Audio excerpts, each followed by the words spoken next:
Hey guys, it's your boy Demigod Q, Wet Hair Edition, and today we're going to be talking about one of my favorite analog and PCM rhythm systems. But first, definitely check out the hard body video, check out JP and Goose's individual videos on Demigod Collective page, check out our music.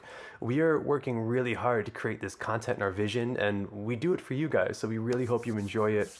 Please hit like, subscribe, let us know what you think in the comments, all that good stuff. But back to what we're here for. We're going to be talking about the Korg Volca Beats. It's one of my favorites. I've had it for about a couple years now, and I get a lot of use out of it because I'm able to turn the sounds into these larger sounds. So I did do the snare mod on it. It's very highly speculated it was an error in the design, but we'll never hear that from Korg. But I did it. Sounds way better.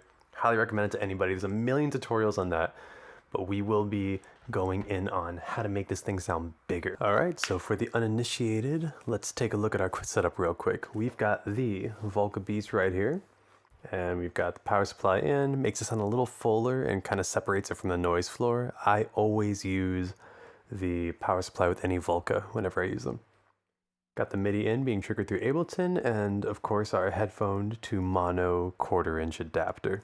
Super important if you want this all to record smoothly.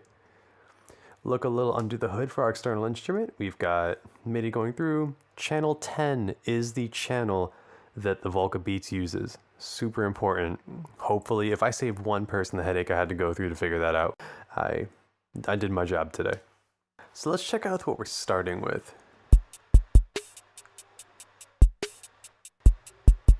All right, the sound's definitely, I mean, that's pretty much what the Volca Beat sounds like with the snare mod.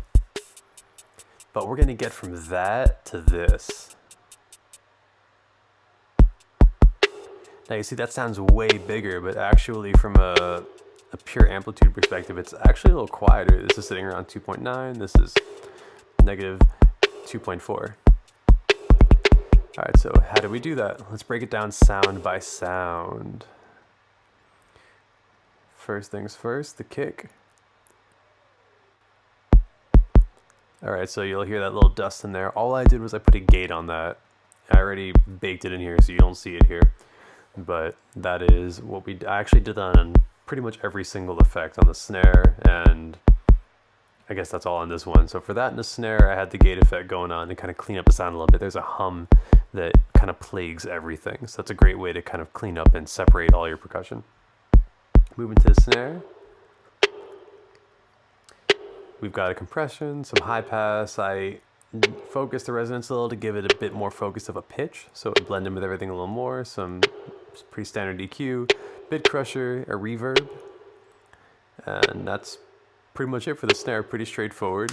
But what that does do is it gives the snare a lot of character, especially when you compare it to the original beat that we had, or the original percussion rather. The snare by itself sounded like this. So if you're going from that to this, like that's pretty significant, I think. Moving on to the hi-hat.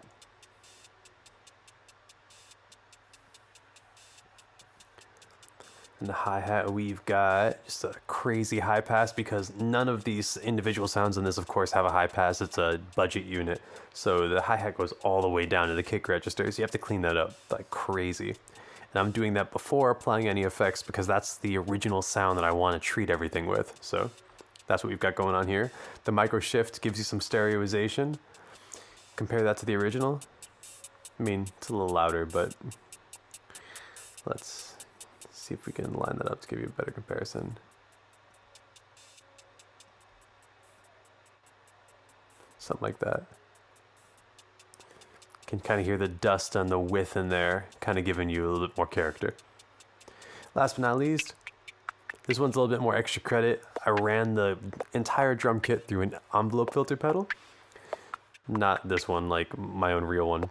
And then I added this whole effects chain with the high pass, bit crusher, gate to give it that choppiness, some EQ, chorus effect for stereoization. This is kind of an all-in-one. I would probably using the multi-band compression in there to smooth it out. And then finally a really aggressive stereo to really get that into like a super fixed range. And that's allowing everything to kind of fit together like this. But at the very end, I did put some bus compression So I'm a big fan of this plugin. And then I actually had this in the master chain of the final project, but I wanted to put it here just so it didn't interfere with the whole recording. But this is how I got the kick and the snare's amplitude to line up. So you kind of get like that knock, almost like I don't know, like a SoundCloud beat or something. That's what I was going for with this particular track. So how do you separate everything? It's actually not so hard. So what you do is you've got your original MIDI, right? Then you isolate each one.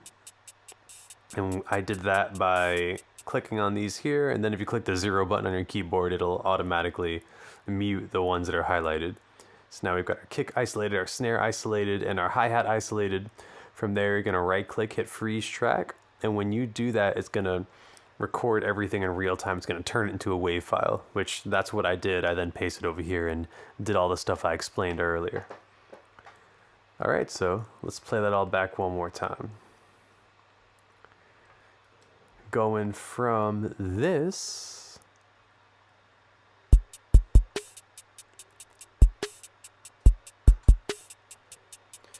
to this. I think that's pretty cool. And I really hope this inspires you guys to check out what you could do with some of your little things you got lying around. Maybe you've got like one of those pocket operators or a different Volca or some old 90s digital synth. I know Roland had a bunch in the mid-2000s too. They're all super cool and you can do so much with them. I hope this video inspired you to maybe try something out with one of those on one of your tracks. All right, I think we're good for today. Thank you guys so much for watching this video. Again, check out the hard body video, check out JP and Goose's stuff. What should I do, more vintage stuff or should I stick to this newer stuff? I have a huge soft spot for vintage gear, but I know more people have the newer stuff and it's easier to get to. Everyone doesn't want to thrift like crazy like I do. All right, that's it. Q out. Take care, guys.